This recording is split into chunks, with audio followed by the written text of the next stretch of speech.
I can tell by your helmet that you sprung for the premium edition. Let me check how much I made from licensing my likeness for that promotion. All right, I got nothing. Brandon actually came up with that. He approached me and Tim, being like kind of like the tonal guardians of like what works or what doesn't, or what's too crazy for this IP or not. And he described it, and like Tim immediately was like, "Oh, that's great." He's like, "It's not too crazy." And I was like thinking, well, it's crazy enough that we need to try to do it. But I was also like being the person who was going to have to make sure that it got done correctly in terms of the writing. It's easy for Tim to be like, "Oh, that's great. Let's do it. Go take care of it, Leonard." Figuring out how we're going to do it. I was really kind of concerned because the Moonman didn't have a voice.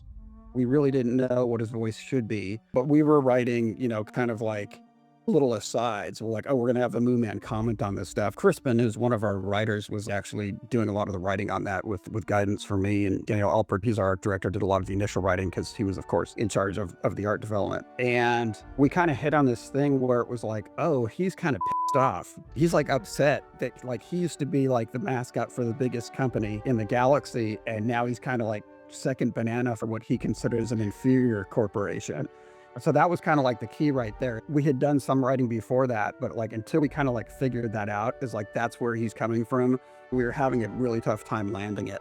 And once we kind of came up with that attitude, he's not pissed off and he's not like irritatingly grumbly, but it's just like wry about the whole thing. And that was kind of where he really started to come to life. But that was definitely, that came from Brandon, which I thought was a great idea.